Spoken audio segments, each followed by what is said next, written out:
got to start with a cricket analogy. You get to a half century at the crease. What do you do then? Oh, you kick on. Absolutely. You Kick on. concentrate harder. You don't relax. No. And then when you get to the century, you kick on again. Well, we might not get to a century, but what we are going to have to do now is, having achieved a half century, yes, we've got to make today good. And our special guest today is that special, and we shall join him shortly.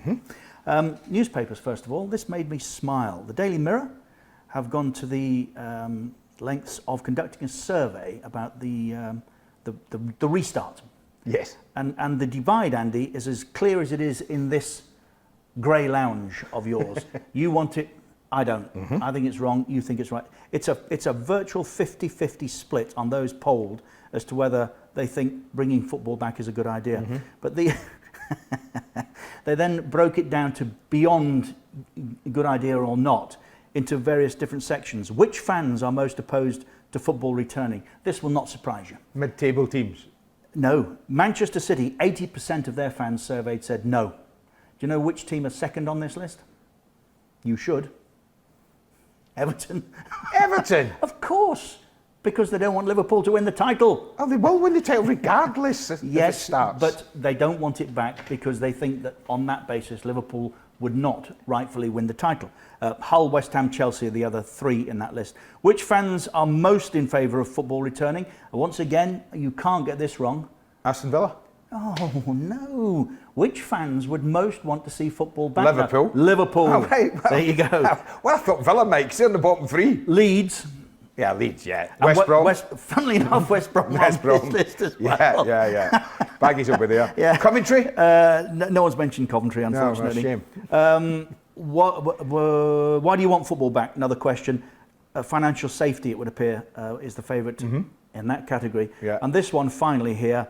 When should football return? Very interesting. June, 27% said June. It then falls through July, August and early September to 14, 13 and 19%. 26% would prefer a mid-September return. Sorry, do you mean return to start this season again? To return to playing football. I rather suspect they mean new cast season. This one new season. To one side and start a new season. Me yes. too. How many September? Mid-September, yeah. Me, I'm mid-September. Yeah. I'll start mid-September. With a new season. With a new season. Yeah, me too. Yeah. Well done, Ralph Hasenhüttl. Yes. New 4-year deal at Southampton. Congratulations, Ralph. Matty Longstaff looks as though he's off to Italy. Newcastle United don't believe he's worth £30,000 a week. Let me tell you about Udinese, it would appear, is his destination. Let me tell you, they're wrong. He's getting £800 a week, I read. Yes. Matty Longstaff, yes. who's had a terrific season so far. I Young, up-and-coming, good player, really good player. Listen, I can't believe I'm saying this, but £30,000 a week is not such a massive wage in the Premier League. No. I've just said that, didn't I? Jack Grealish. I thrive off fans' hatred. This is a piece with Henry Winter in the Times today, talking about playing in empty stadiums. He says, I thrive off it. I need fans. Others will love playing in empty grounds. Get that. You will always find one or two in a lineup of 11 that would prefer an empty stadium. Absolutely. Listen, I used to call them Monday to Friday footballers. I saw a lot of great players Monday to Friday training, and for some reason, on a Saturday when it really mattered, they hardly ever showed up. Jan Vertonghen will not re-sign a new contract, will not sign for an extra month to stay at Tottenham. If I was him, I wouldn't either. You know my feeling on that. Well, I'm not surprised it's Jan Vertonghen, trust me. Because he's of good sense and sound mind, not putting himself in a situation where his whole career could be threatened for an extra month at Tottenham, who don't want to pay him the money to keep him. Yes. How old is he? He could pick up an Achilles tendon injury and he's out for 18 months. Who's paying him? He's 32. How old is he? His career. He's had 10 years at Tottenham. They've looked after him royally. And now he's just going to say, see you, boys. He too has given of himself to their cause royally. And he's been rewarded royally. I'm telling you. That boy will never have to worry about another penny in his life. Burnley are also in trouble at the moment because they've got a number that are out of contract and they haven't offered contracts to them. Now, Sean's not happy, Sean Dyche. And 35 million a week, that's what top flight clubs must refund TV firms if there are any further restart delays. Do you know what? Two things we've learned about during this COVID-19, in my view, stoppage, and that is that football needs television, and television needs football every bit as much. Why is television trying to screw football into the ground over the money that they currently owe under the terms of the current deal that they have signed. Why? Why is football trying to do it? It's a I partnership. have no idea. It should be a partnership, and there should be As understanding. Simon Jordan said when he was with us, television, get back in your box. You can't do without football. So going forward, just have a little bit more thought and understanding about all of this. Phil Foden broke lockdown and has been told off. He was playing football with his mates on Formby Beach. Okay, he's been told off. Yes. And Jurgen Klopp has revealed that his players must wear masks and gloves when filling up at petrol stations. I would have thought that's just good sense. Yeah, guess so. And his reaction to one of our guests and what he said here recently, Phil Neville. Farrah Williams, England's women's most capped player, has taken objection to the fact that Phil said he used the women's coaching job as a stepping stone to the next one. Okay. She right. says it shows a lack of respect for their game. I don't think it does. I can't think of any manager at any club, men or women, that hasn't taken their first job with a view to it being a stepping stone. Well, I remember when I was Ron Atkinson's assistant, I went to join Ron at Villa, and he took me in as his number 2, Richard, and he said to me, Andy, if you become a coach, and he's given me his advice as a senior manager of many years, he said, there will be times in your life, you will, if you're good, you will be asked to leave the job you're in to go to another one. My only advice would be, if the job you're leaving is not as good as the job that you've been offered, leave. Take the better job. And our guest today has done just that because... And by the way, before you mention that, we've had the manager of the champions in waiting. Yes. The number 1 coach then in Jurgen the Klopp, UK. on this programme, you mean? Yeah. Yes. So I thought, and you thought, it's only better that we should go better than having the number 1 coach of the number 1 team in the UK and go and get the coach of the number 1 team in the world. In the world. You can't better that, can you? You can't better that. Our guest today is Roberto Martinez, manager Belgium, who are ranked now number 1 Yes. in the world. And since we last saw you, Roberto, a renewed contract and a slightly different role. Can you explain to us what that is? Well, gents, yes. I think the circumstances of the COVID-19 has brought.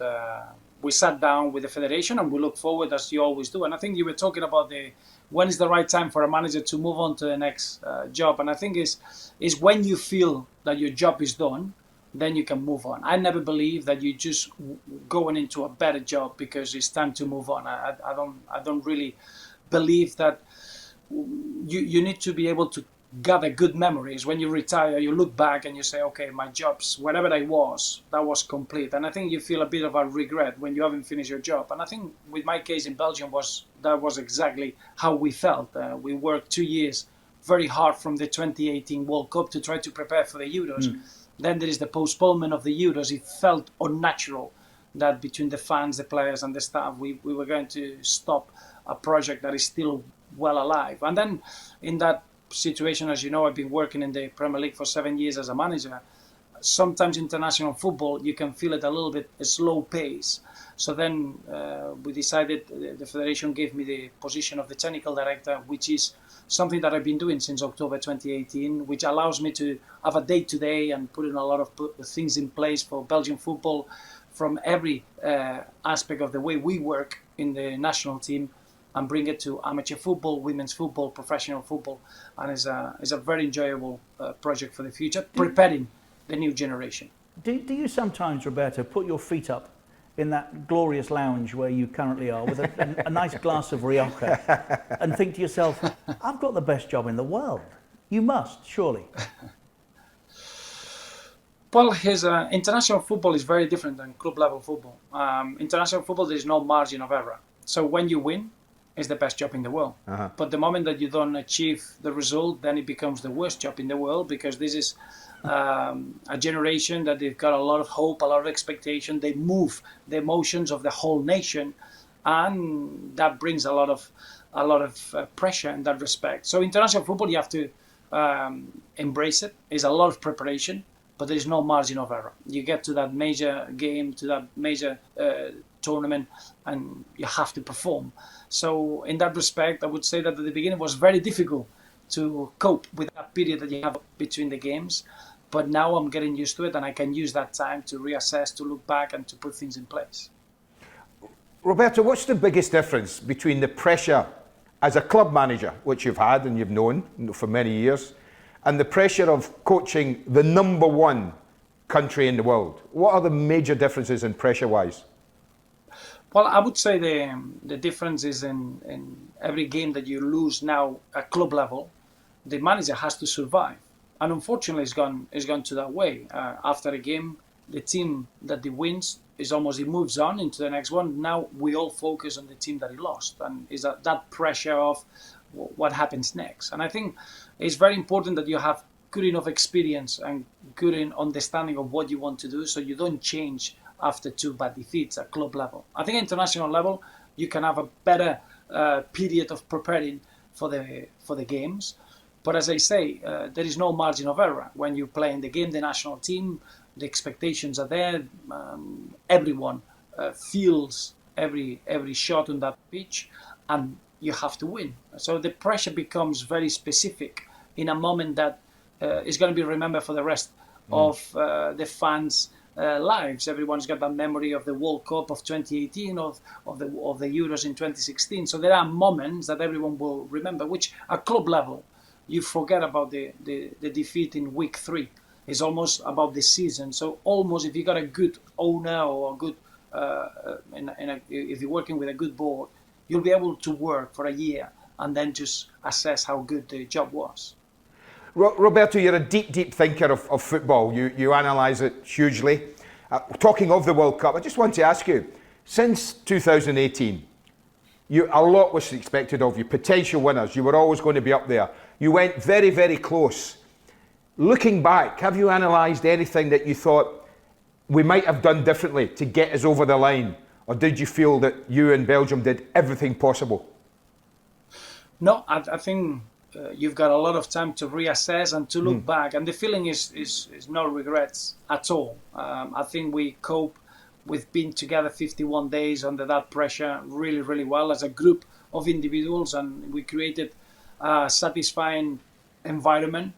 When you look at it, we went there to try to play 7 games, and we achieved that. We only lost 1, and in that game against France, the margins were very, very small, and France deserved to win. So, but it's nothing that we didn't expect. We expected to have the ball, we expected to have possession. We knew what France were trying to do, and on the day we couldn't get that first goal that it was needed. So when you're analysing it, everything went down to those, probably I would say, 45 minutes in the game that probably didn't reach the level going forward that we did. But as a tournament, even the reaction of losing a semi-final, I can tell you, you can prepare everything to go to a World Cup. The last thing that you can prepare is the feeling that you're going to have after losing a semi-final. Yeah. And I was so impressed in the manner that the players almost revert that disappointment to try to get the bronze medal. So the overall World Cup was a real success. It wasn't a case of a missed opportunity. But it is true that we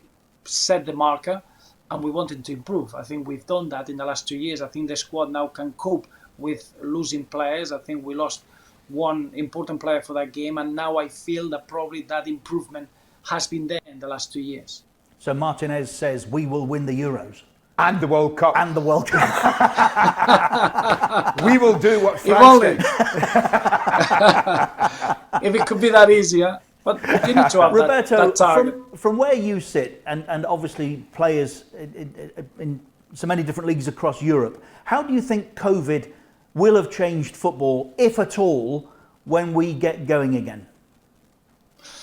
Well, I think what you mentioned at the beginning of the program, it sits in a very important moment going forward. I think some leagues in Europe, they were relying on the TV contracts. And that's very dangerous. I think we've seen it as a situation that obviously it was a third party, it was a pandemic attack, but you see Belgium, for example, in the League of Belgium, they decided on the 29th game to finish, and they gave the championship to Club Brugge because they were deserving winners, and they adapted relegation and they moved on because they didn't have to finish the league. Other leagues, as you know, in the Premier League, Spanish league, even the Italian league, it would be catastrophic not to finish the season, because the consequences for football clubs that they've been established for over 100 years, they could really go into bankruptcy. So I don't think it's a lot that is going to change, but if anything happens that for whatever reason a season cannot be finished, you shouldn't be putting the history of a football club in danger just because that contract has to be repaid. And I think we've seen, I feel that UEFA and then FIFA, they acted in a very, very clever manner, which is forget international football. Now we're going to concentrate how we can finish domestic leagues for the good of football, for the good of players. And I think that's been the right decision. And you can see how each league, they found their own solutions. What is right or wrong, I don't think is for us to assess that, because we haven't got enough information. But you see Belgium finishes the league. France, they just didn't want to know, and they claim it void. In Holland, exactly the same. Those three countries didn't have high pressure from the TV rights. So they dealt with the situation in a very different manner than now. England, Spain, and Italy have to find the solutions. And I'm one that I feel football should be back, just to give a bit of hope. Just because we're all suffering, we all know as human beings, when football is on, you just start dreaming, you start thinking, you start feeling that you can achieve in your own job. And of course it will be a risk. Until we get the vaccination, there will be a risk. But so many people have taken risks during this period. Hospitals, deliveries, food chains. And I think we need to be a little bit more responsible and look back of what the football is giving us as a sportsman. And we need to try to get the game back on in safety way. But we need to make our fans believe again that we can just carry on into a new normal. And I think that's a big well-being responsibility. Do you think, Roberto, that the bubble has burst and that from next season players are going to have to get used to the fact that there isn't as much money in the system as there once was? No, absolutely not. I think this is an excuse for clubs that they've been running badly. It's an excuse to blame the COVID and say, okay, well, now we can't do the things that we used to do. There are many football clubs that we only see the front. Inside, they're running in a horrible manner. I think this market will bring opportunities for the clubs that they are well set, that they've got good provisions. They will be able to attract very good talent, maybe in a lower price. Of course, now they're going to have maybe 10% of the clubs that they were spending money being able to spend money. So that's going to be an effect in this market. But in 2 windows, football will go back to normal because the TV contracts are there, because the interest is there. This is the sport of the world, so the following will be there. It's not going to change. And I do think that when this happens, there's an opportunity for bad practice management to use it as an excuse. And now the next 2 windows, you will see that. Story yesterday floating around, I'm not sure if you saw it or not. Eden Hazard could be on his way out of Real Madrid, and Paris is the alleged destination. Really? Anything in it, as far as you are concerned? And if that were the case, did he fail in Madrid? I think Eden's situation has been very, very clear. In 1 season, he's missed over 20 games. Something that in 8 seasons at Chelsea, he missed 18 games. So there is a degree of luck in any player to be able to do your job. I think Eden hasn't been able to do his job. Has he failed? No, now is not the moment. Whenever he finishes his time at Real Madrid, then you can look back and rate his performance and his role. If you ask me, I think Eden Hazard will be a massive, massive player for Real Madrid, and he will almost change the next few years. I know Eden inside out. He is in the best moment of his career. So I don't think Real Madrid will ever decide to move on. He has probably the best player to start a new project. The way that Real Madrid have been playing this season, you could see, and I would say the game where he got injured against Paris Saint-Germain, that's the best Real Madrid I've seen play for many, many years, in the way that they combine, the understanding with Eden Hazard with the other players, and that team was coming. So the decision makers of a club like Real Madrid, they saw that. So there is it's impossible to make that decision that you made that you mentioned from a football point of view. As we all know, in football clubs, sometimes you have to make decisions for other reasons. But in this case, if you ask me in football terms, Eden Hazard is the best footballer to build a project around at Real Madrid. And he is shown that mentally is in the best moment of his career to cope with whatever's come his way. I've seen him looking forward to finishing the season, and it'll be interesting when La Liga finishes to have another conversation and see how Eden is finished, because I've got incredible belief that he's going to have a massive impact in this campaign. Roberto, as an international coach, how much emphasis, importance do you put, if any, when you're judging a player like Eden, who maybe be off form, like one of your better players? Do you pay much attention to that, or do you just judge them on what they do for you as the country?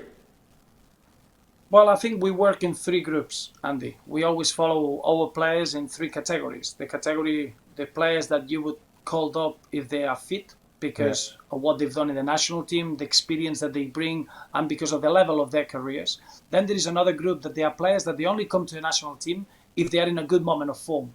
They have to be on top of the game because they are competing with other players in that position. And then we got another group of players that they've never been in the national team, but we feel that they have something that maybe we need because of the system we play, because the players that we have available. And those are the three groups that we are following. So if one player, as you mentioned, of our experienced players is not playing or is having a bit of a difficulty, we're going to work and support him. But that wouldn't affect his international career. But it's different for a player that has only been for maybe 10 caps, and it needs to be in a high level of form to be able to be in the national team. If Kevin de Bruyne isn't playing Champions League football with Manchester City next season, should he be thinking about another challenge? Well, Kevin is a winner, and I think he will take everything in his decision. He will take in consideration if it's a ban in the Champions League, if the coach, the manager that he really has a fantastic relationship is going to stay at the club. As you can imagine, this is the moment that a player like Kevin de Bruyne is enjoying his best years and is giving them to Real Madrid, to Man City. But then you're thinking, okay, well, what's going to happen in the next 4 or 5 years? Nobody can give him a good advice. The only advice is the one that you feel as a player you've done what you had to do in your career without having regrets. The last thing you can afford is finish your career and say, oof, I should have moved in that moment, or I should have stayed. And Kevin is a very rational, is really mature. He will take everything in consideration. So of course, if there is a ban at Manchester City, he will take into his decision making. But it's not over the years, it'll show you that when he's happy somewhere, he likes to stay and win things. I think he's going to have a major say what happens with the club if there is a ban.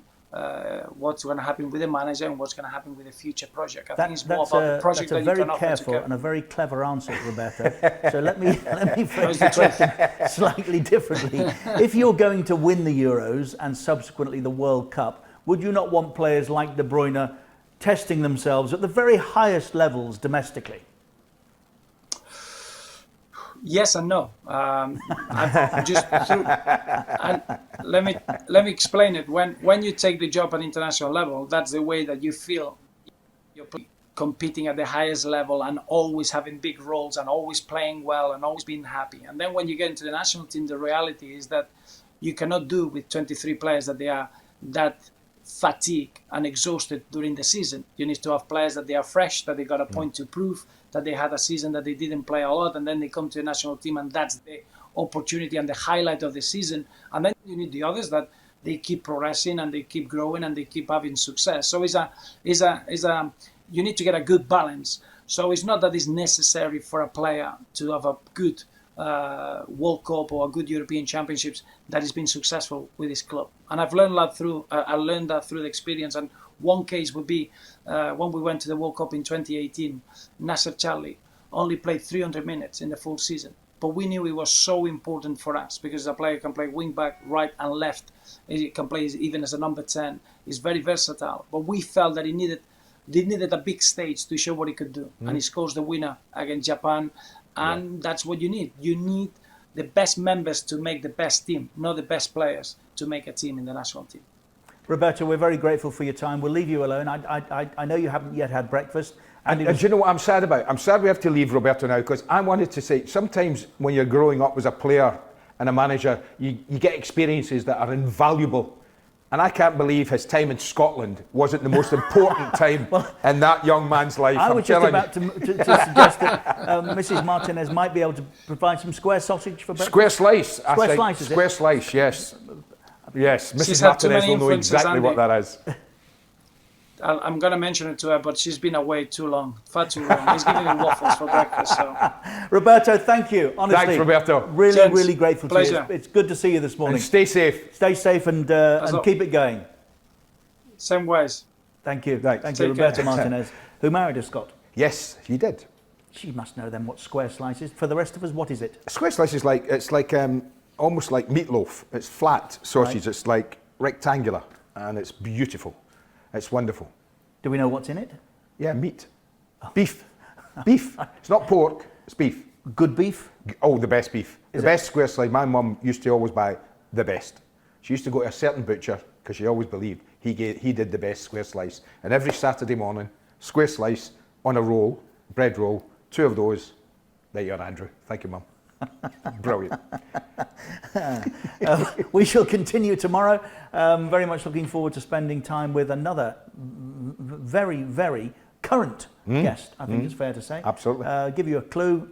His dad engineered 2 of the most stunning European Cup successes. Yes, he did. It's a fairly I think you've given it away now. big clue. If you haven't got it now, you never will. You'll have to join us tomorrow. At these same times on the beIN Sports Network all over the world, on YouTube as well for our international viewers.